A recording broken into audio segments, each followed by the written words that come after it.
이번 시간에는 조선 후기 사회경제와 관련한 각종 사료들을 털어보는 시간 가져보려고 합니다. 먼저 정조시기 신해통공과 관련한 사료입니다. 2010학년도 1차 21번 문제에서 이 사료가 한글로 그대로 나왔던 적이 있어서 매우 중요한 사료입니다.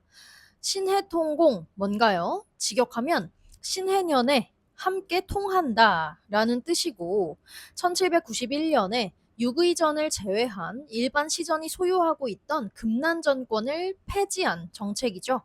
시전 상인들이 무분별하게 금난전권을 행사함에 따라 도성 내 물가 상승 등의 문제가 심각해졌기 때문에 도시 빈민층과 영세 상인 및 소생산자를 보호하기 위해 실시했던 정책입니다. 한번 볼게요.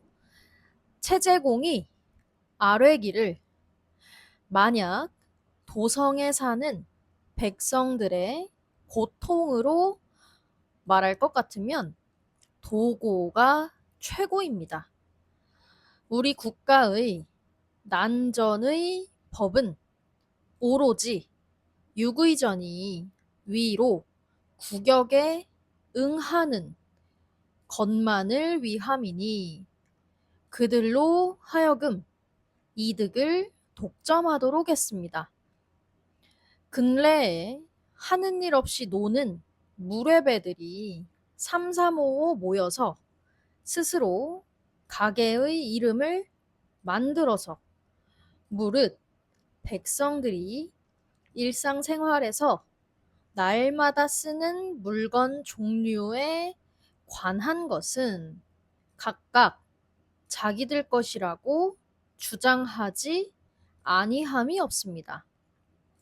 자, 여기서 중요한 건 채제공, 영정조 시기 남인의 영수로 이 신해통공 정책을 건의했던 인물입니다. 그리고 도고, 중요한 용어죠. 같은 도고지만 이 도고라는 한자로도 통용되고 있는데요. 도고란 물건을 독점해서 매점매석하던 상행위 또는 그런 상행위를 하는 상인을 말하는 용어입니다. 지금 채제공은 도성 백성들이 이 독점 매점 매석으로 엄청 힘들어하고 있다라면서 문제를 짚고 있는 그런 상황인데요. 여기 이 난전지법, 즉 난전의 법이 바로 금난전권을 말하는 것이겠죠. 이 금난전권은 유기전의 이득을 보장해주기 위한 것이었는데 지금 문제가 누군가요? 네, 바로 이 3355 모여서 독점 매점 매석 행위를 하는 이 무례배들입니다.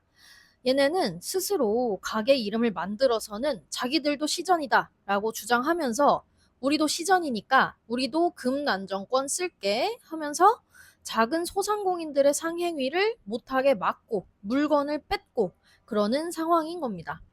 이어서 더 볼게요. 중략하고 이 때문에 그 값이 날마다 올라서 무릇 물건의 귀함이 신이 젊었던 시절에 견주어 볼 때 3배에서 5배가 됐을 뿐만 아니라 중략하고 형조와 한성부에 분부하여 육의전 외에 난전이라고 칭하면서 잡아들이는 사람에게는 벌을 시행하지 말 뿐만 아니라 반좌법으로서 시행한다면 곧 장사하는 사람들은 화목하게 매매하는 이익이 있을 것이고 백성들은 곤궁한 걱정이 없을 것입니다. 네, 앞에 페이지에서처럼 무례배들이 마구마구 금난정권을 남용하다 보니까 결국 이 페이지에서처럼 옛날에 비해서 물건 가격이 엄청 올랐다는 거죠. 왜냐하면 소상인들의 물건을 다 뺏어가지고 자기들이 독점하고 폭리를 취하기 때문이겠습니다. 따라서 이 부분이 중요한 부분이에요. 유기전 외에 난전이라 하면서 잡아오는 이들에게는 더 이상 금난전권을 시행하지 말라. 오히려 반좌법을 시행해서 처벌해버려라. 즉, 이 부분이 곧 신해통공 내용 그 자체인 말입니다. 또 한자를 좀 보면 여기 추조는 형조, 옆에 경조는 한성부의 별칭입니다. 중요하진 않고요. 또 밑에 비도 이거는 뭐뭐 할 뿐만 아니라 라고 해석되는 문법적인 용어입니다. 역시 자주 나오진 않습니다. 이어서 두 번째 사료 볼게요. 조선 후기 광업정책의 전개와 관련이 있는 사료 두 개입니다. 2011학년도 1차 23번에서는 이렇게 나왔었는데요. 이 중에 나, 설점수세 제도를 제정하다. 그리고 라, 별장을 파견하는 제도를 폐지하다. 이 두 부분과 관련한 사료 보도록 하겠습니다. 먼저 효종 2년 설점수세제 관련 사료입니다. 설점수세제란 글자 그대로 점을 설치해서 세금을 걷는 제도였는데요. 정부 주도로 광산을 개발해서 설치해주되 민간에게 광물 채굴을 허가하고 세금을 거둔 그런 제도입니다. 볼게요. 우리나라는 물력은 부족하고 요역은 매우 무겁습니다.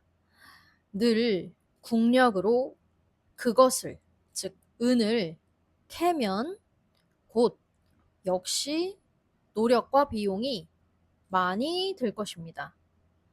채은관으로 하여금 광을 얻어서 뚫어서 열게 하고 그 이후에 백성을 모집하여 운영을 허락하고 그들로 하여금 세금을 거두소서. 네, 사료에서 요역이 매우 무겁고 매번 이렇게 국력으로 은을 캐면 비용이 많이 든다라고 고백을 하고 있죠. 왜냐하면 조선 전기까지만 해도 국가는 농민을 강제로 부역 동원하거나 곡물로 내게 하는 관영 광업 체제를 고수를 했습니다. 하지만 부역제가 해이해지면서 농민들이 광물 생산에 있어서도 역이나 곡물 내는 것을 기피했으므로 생산량이 저조해졌고 광물의 수요는 계속해서 증대해지고 유통경제가 발달하면서 몰래 채광하는 잠체가 보편화가 됐습니다. 따라서 결국 효종 시기에 이르면 민간의 경영을 위탁하는 설점수세제를 실시하게 됩니다.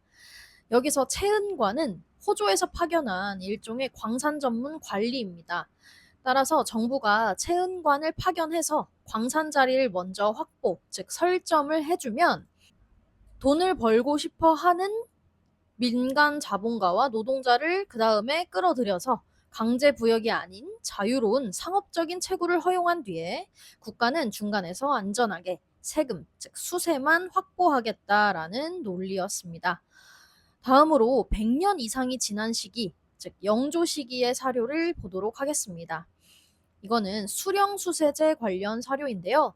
이 사료의 배경을 위해서 잠시 설명을 해보자면 우리가 방금은 효종시기 설점수세제 사료를 봤잖아요. 근데 그 사료는 효종시기였는데 설점수세제를 시행하는 과정 중에 조금 나중 숙종시기가 되면 수세 권한을 호조에서 가질 거냐 아니면 각 군영에서 가질 거냐 하는 수세권에 대한 문제가 대두되면서 아예 호조가 수세권을 독점한 뒤에 별장을 파견하는 별장 수세제를 시행하고 있었습니다. 이 별장 수세제가 배경이 되는 사료라는 점 참고하시면서 보겠습니다. 영조 51년 정월에 본조 판서 구윤옥이 아뢰어 청하기를 은광의 별장을 혁파하고 세금으로 낼 은을 참작하여 정해서 본래의 관리로 하여금 세금을 거두게 하소서. 네, 지금처럼 영조 시기가 되면 별장을 폐지하고 본래의 관리, 즉 각 지역의 수령이 직접 수세하는 수령수세제로 변화하게 됩니다. 왜냐하면 별장들이 생산량의 3분의 1을 가져간다라는 소문이 있을 정도로 권력을 등에 업고 민간 광업자들을 대상으로 엄청난 수탈을 일삼았기 때문인데요. 따라서 지금처럼 영조 시기에 오면 작정세은, 즉 국가가 1년에 낼 세금 액수를 합리적으로 딱 정해만 놓으면 본관, 즉 수령이 그 정해진 만큼만 거두어서 중앙에 올리게 한 것이죠. 이 수령수세제의 도입은 조선 후기 광업사에서 엄청난 의의를 가집니다. 왜냐하면 중간에서 상인들을 마구마구 괴롭히던 악질 별장들이 사라지니까 드디어 민간 상인들이 마음 놓고 은을 캘 수 있는 안전한 환경이 조성됐거든요. 따라서 수령수세제는 이후 조선에 자본가인 물주가 전문 경영인인 덕대를 고용하여 대규모로 광산을 경영하는 근대적인 광업 형태, 즉 물주제가 본격적으로 활성화되는 결정적인 계기가 됩니다. 넘어가서 이번에는 19세기 향촌의 모습을 볼 수 있는 사료 2개 보도록 하겠습니다. 2009학년도 1차 22번 문항에 한글로 나왔던 사료입니다. 먼저 목민심서 중 일부입니다. 근래에 아전들의 습속이 나날이 변해서 작은 아전, 즉 하찮은 아전이 길에서 귀족을 만나도 절을 드리는 것을 안 하려고 한다. 아전의 자식이나 아전의 손자, 그 중에서도 벼슬에 들어가지 못한 이들도 경내의 귀족을 대할 때 평등한 사귐과 다름이 없이 너, 나 하면서 자를 부르고 얘를 다시는 갖추지 않는다. 네, 지금은 19세기 초 향촌의 모습인데요. 여기서 말하는 이 아전이 향리입니다. 따라서 향리의 사회적 위상이 높아지면서 향리가 향촌 사족들을 홀대하였음을 알 수 있는 사료입니다. 왜 향리의 위상이 높아졌느냐 보면 조선 후기에는 상품화폐 경제가 발달을 하면서 지방의 행정 실무와 세금 징수를 독점하고 있던 이 향리들이 부를 축적하게 되죠. 반면 지방 양반들은 경제적으로 점점 몰락하면서 잔반이 되는 경우가 많았습니다. 뿐만 아니라 국가가 관권을 강화하는 과정에서 지방 양반들의 힘을 누르기 위해서 수령의 권한을 대폭 강화하게 되는데, 이때 자연스럽게 수령의 손과 발이 되어 세금을 걷던 향리들의 실권도 함께 강해졌고, 이 과정에서 이러한 대담한 하극상이 빈번하게 발생했던 것입니다. 다음으로 철종 13년 시기 향촌의 모습 볼게요. 폐단을 제거한다면서 핑계대고서 소장을 올리거나 더불어 향회 시에 쓰는 비용을 통문을 돌려서 돈을 거두는 폐단이 있으니 따로 신칙하여 엄히 금지하게 하는 일입니다. 근래에 삼남의 소란스러움은 이 무리가 빚어낸 것이 아님이 없습니다. 머릿수를 세어 키로 쓸어 담듯 거두어 드리니 관청의 침탈에 피로하고 술주머니와 밥자루는 향리의 독촉에 곤궁하니 슬픕니다. 저 작은 백성들이 어찌 이것을 감당할 수 있겠습니까? 네, 철종 13년은 1862년으로 임술년입니다. 따라서 지금 이 사료는 임술 농민봉기 시기 사료인데요. 따로 중요한 것은 없지만 기출에서는 이를 통해 민란 지도층이 향회를 활용하여 농민을 동원하였음을 알 수 있다가 맞는 선지로 나왔었습니다. 따라서 조선 후기에 이르면 이 향회의 기능이 민의를 집결하는 기능으로 발전되어 갔구나 정도 알아주시면 좋겠습니다. 왜냐하면 이 시기에 들어오면 공동납의 관행이 강화가 되거든요. 그런데 이 공동납 체제에서는 결국에 양반들은 돈 안 낼 거니까 그 부담이 요호부민 또는 농민층으로 다 전가가 되었고, 따라서 관이나 향리층 등에 대비되는 이 요호부민 및 농민층은 이 향회를 통해서 관이나 향리층에 어떻게 대응할지 논의를 했던 거고, 이게 자연스럽게 항쟁의 조직 기반으로 활용되게 된 것입니다. 네, 이제 마지막으로 실학자들의 토지 개혁론과 관련한 사료 2개만 더 보도록 하겠습니다. 먼저 성호 전집입니다. 성호는 이익이죠. 이익의 주장입니다. 국가에서는 마땅히 한 집의 재산을 헤아려서 농지를 얼마만큼 제한을 해서 한 호의 영업전으로 삼아야 한다.